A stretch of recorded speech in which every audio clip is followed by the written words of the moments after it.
ఓం శ్రీమాత్రే నమః. ఓం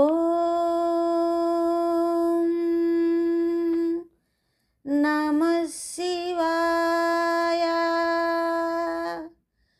ఓం నమః శివాయ. ఓం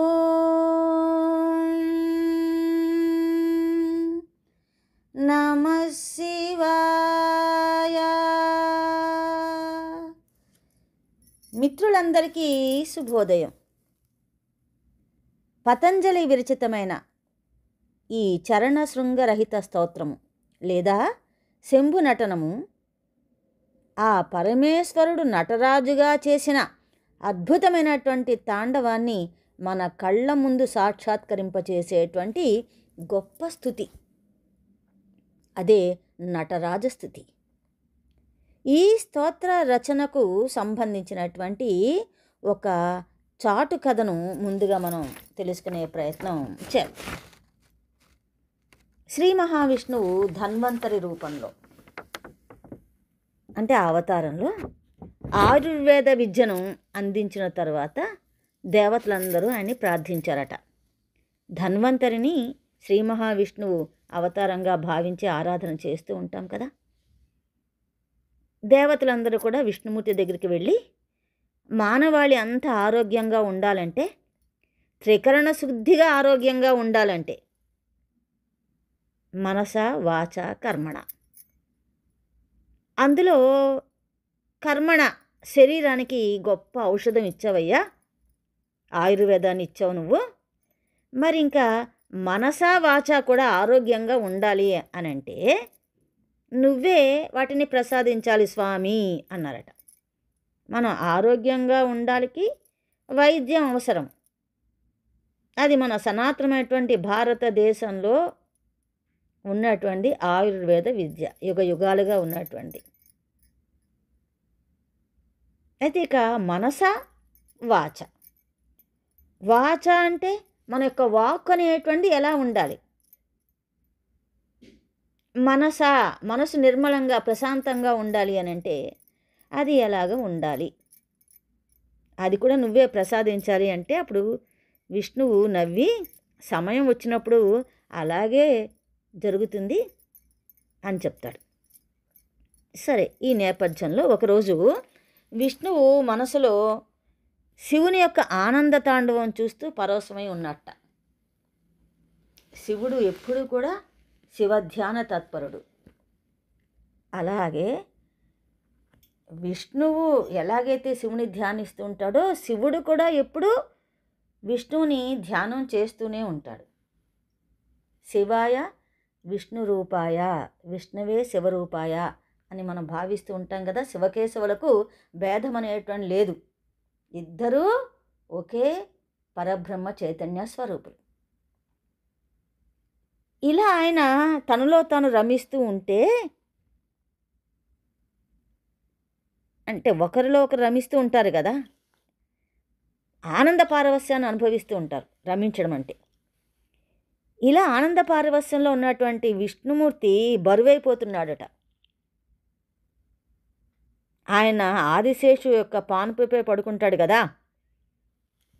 ఆ ఆదిశేషువు ఏమిటి స్వామి ఇలా బరువెక్కిపోతున్నాడు అని చెప్పి ఆశ్చర్యానికి లోనవుతాడు. లోనయ్యి, స్వామి ఏమిటి మీరు క్షణక్షణానికి బరువెక్కిపోతున్నారు అని చెప్పి అడుగుతాడు. అప్పుడు విష్ణుమూర్తి సమాధానం చెప్తాడు, శేషు నేను శివతాండవం చూస్తున్నాను అని. ఏమిటి స్వామి ఆ శివతాండవం అనేది మిమ్మల్ని అంత ఆనందానుభూతిలో ముంచెత్తుతోంది, నాకు కూడా ఒకసారి చూడాలని ఉంది అంటాడు. అంటే అప్పుడు మళ్ళీ విష్ణుమూర్తి అంటాడనమాట, సమయం వస్తుంది, సమయం వచ్చినప్పుడు నువ్వు కూడా ఆ యొక్క శివుని నాట్యాన్ని తిలకించుదు గాని అని చెప్పాను. సరే, ఆ సమయం ఆసన్నమైంది. భూలోకంలో చిదంబరం అనేటువంటి క్షేత్రంలో ఉన్న చిత్ సభలో శివుడు చేసేటువంటి ఆనంద తాండవం చూడడానికి నువ్వు భూలోకం వెళ్ళవలసి ఉంటుంది అని ఆదిశేషుకి విష్ణుమూర్తి చెప్తాడు. అంటే భూలోకంలో ఆదిశేషు అవతరించేటువంటి సందర్భం వచ్చిందనమాట, ఆసన్నమైందనమాట. అలా ఆదిశేషుని ఒక చిన్న సర్పరూపంలో విష్ణుమూర్తి కిందకి భూలోకంలోకి వదులుతాడు. సరిగ్గా ఆ సమయంలో గోణిక అనేటువంటి ఒక యోగిని, ఒక గొప్ప భక్తురాలు, ఒక గొప్ప పుత్రుని, ఉత్తమమైనటువంటి పుత్రుని, యోగ్యమైనటువంటి పుత్రుని పొందడం కోసమని చెప్పి సూర్యోపాసన చేస్తూ ఉంటుంది. ఆమె అంజలి ఘటిస్తున్నటువంటి చేతులలో ఈ సర్పం పడుతుంది. ఆదిశేషువు చిన్న సర్పంగా భూమి మీదకి వదలబడ్డాడు కదా, సర్పం పడుతుంది. అంజలి ఘటిస్తున్న చేతుల్లో పడిది కాబట్టి దాని పతంజలి అని నామం పొందాడు ఆయన. అలా ఆ గోణిక యొక్క పెంపకంలో పతంజలి గొప్ప యోగి అయ్యాడు, గొప్ప మహర్షి అయ్యాడు. ఆయన యొక్క విగ్రహం ఎలా ఉంటుంది అంటే, రూపం ఎలా ఉంటుంది అని అంటే, కంఠభాగం నుంచి క్రింది వరకు సర్పరూపము, తల మాత్రమే అంటే ముఖం మాత్రమే మనిషి రూపం.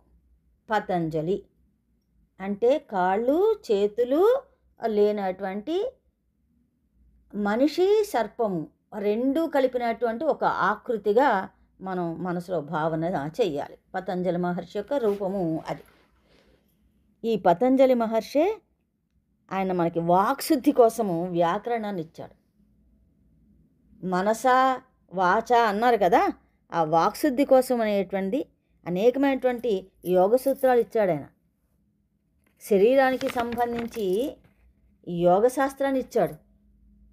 పతంజలి మనకిచ్చినటువంటి దాంట్లో గొప్పదైనటువంటి అష్టాంగ యోగము.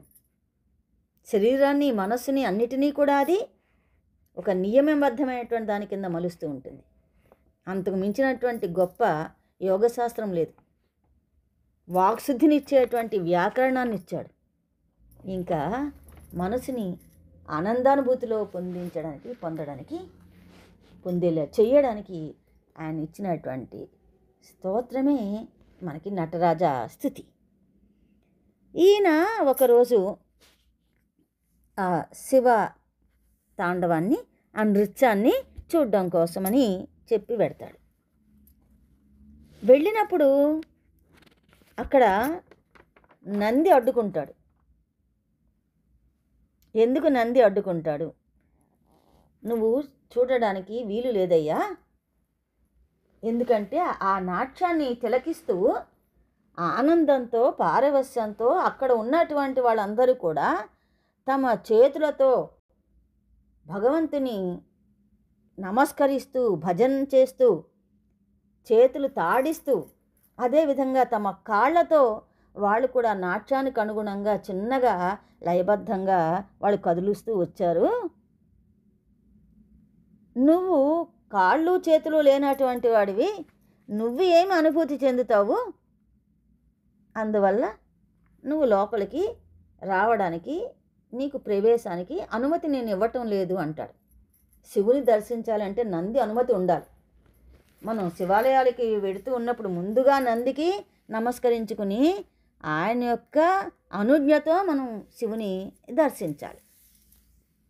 ఇది ఒక ధర్మ సూక్ష్మం కదా, మనం దీన్ని అనుసరిస్తూ ఉంటాం. పరమేశ్వరుని సందర్శించి ఆయన యొక్క నాట్యాన్ని తిలకించాలనేటువంటి అభిలాషతో ప్రదోష కాలంలో వెళ్ళినటువంటి ఈ పతంజలి మహర్షిని నంది అడ్డగిస్తాడు. అప్పుడు ఆయన అంటాడు, నాకు కాళ్ళు చేతులు లేకపోయినా నేను ఆయన నాట్యానికి అనుగుణంగా నేను చేతులను కాళ్ళను కదల్చలేకపోయినా నేను ఆయన్ని దర్శిస్తూ భావన చేస్తూ ఆయన లయ తాళగతులన్నిటినీ కూడా నేను మనసులో దర్శనం చేస్తూ నేను ఆయన్ని స్తుతించగలను కదా, నాకు వాక్కు ఉంది కదా అని చెప్పేసి అంటాడు.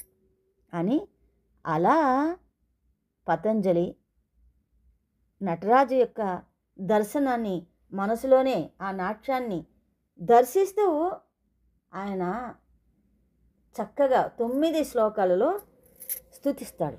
నటరాజ స్తుతి అని చెప్పేసని. దీనికి మనం జాగ్రత్తగా గమనిస్తే కళ్ళు మూసుకుని మనం దేన్నైనా విన్నామనుకోండి, ఆ వినికిడి చాలా శ్రద్ధగా ఉంటుంది. అప్పుడు చూపుపై ఏకాగ్రత ఉండదు. లేదు మనం అలా తదేకంగా దాన్ని చూస్తూ ఉన్నాం అనుకోండి, అప్పుడు వినికిడి మీద శ్రద్ధ తగ్గుతుంది. అంటే కళ్ళు ఏకాగ్రతని కలిగి ఉంటాయి కదా చెవుల కన్నా. సర్పానికి కళ్ళు చెవులు ఒకటే ఇంద్రియం, రెండిటిపైన స్థిరంగా ఉంటుంది. అందువల్ల ఆదిశేషువు తన యొక్క ఒకే ఒక ఇంద్రియంతో ఆ శివతాండవాన్ని ఆయన దర్శించగలిగాడు, భావనాత్మకంగా చూడగలిగాడు అంటారు. ఇప్పుడు నంది అడ్డగించినప్పుడు పతంజలి ఒక మాట అంటాడు. మీకు కొమ్ములున్నాయి, కాళ్ళున్నాయి కాబట్టి కదా మీరు చూడడానికి అవకాశం ఉంది. నాకు అవి లేవు అనేటువంటి ఉద్దేశంతో నన్ను లోపలికి అనుమతించడం లేదు కదా. నేను భగవంతుని దర్శించి స్తుతిస్తున్నానయ్యా. నా యొక్క స్తోత్రంలో ఎక్కడా కూడా కొమ్ములు ఉండవు, అదేవిధంగా కాళ్ళు ఉండవు అంటారు. అంటే ఏమిటి కొమ్ములు? మనం ఒకసారి అక్షరాలను చూసినప్పుడు, అంటే దేవనాగరిక లిపిలో హిందీ అక్షరాలు కనుక మనం చూస్తున్నప్పుడు ఆ అన్నప్పుడు రెండో ఆ ఉన్నప్పుడు దానికి టీ అని చివరిలో వస్తుంది. కా అని మనం రాస్తే టీ కింద కనిపిస్తూ ఉంటుంది చివరిగా ఉన్నటువంటి ఆ యొక్క అక్షరం. అవి ఏమిటి అంటే ఆకారం అనేది దేనికి సంకేతం అంటే చరణాలు అంటారు, కాళ్ళు. అదేవిధంగా ఓ ఓ ఔ అనేటువంటి వాటికి ఇవి ఒత్తులు, కొమ్ములు, అవి శృంగాలు. అంటే ఇలాగా నా యొక్క స్తోత్రంలో ఇలాంటి కొమ్ములు లేకుండా, ఈ రకమైనటువంటి చరణాలు అనేటువంటివి లేకుండా నేను స్తుతిస్తాను అంటాడు. అంటే ఆయన అలా చెప్పడం కాదు, ఆయన స్తోత్రంలో వాటిని పొందుపరచడు. అంటే ఇది నందీశ్వరుని అవహేళన చేస్తున్నట్టుగా కాదు, మీకు ఇవన్నీ ఉన్నా మీకన్నా కూడా నేనే ఆయన దర్శించగలను అనేటువంటి భావాన్ని వ్యక్తీకరించడం అనేటువంటిది కాదు. ఆ భగవంతుని యొక్క ధ్యానంలో నిమగ్నమయ్యి ఈ రెండూ లేకుండా ఆయన స్తుతిస్తాడు. ఎందుకంటే ఆయనకు ఆ రెండు లేవు కదా. నాకున్న వాడితో నిన్ను స్తుతిస్తాను అంటాడు. కాళ్ళతో నడిచి కొమ్ములు ఉండేటువంటి జంతువు వృషభం నంది కదా. పతంజలి సర్పాకృతి, క్రిందంతా సర్పరూపం కదా, ముఖం మానవుడు. అందువల్ల ఆయన నందిని కానీ ఎవరిని కానీ ఆయన అవహేళన చేస్తున్నట్టుగా కాదు, తనకున్నటువంటి వాటితోటి, అంటే నాకు కాళ్ళు లేవు, చేతులు లేవు కదా, కొమ్ములు లేవు కదా, అందువల్ల నేను భగవంతుని ఇలా దర్శిస్తున్నాను అని చెప్పి దాన్ని గొప్ప స్తోత్రం కింద మనకి తీసుకొస్తాడు. అలా దీన్ని శంభు నటనము అని కూడా అంటారు. ఎందుకంటే శంభు నటన అనేది ఒక వృత్తము, ఛందస్సులో ఒక వృత్తము లాంటిది, అందులో ఇది రచించబడింది.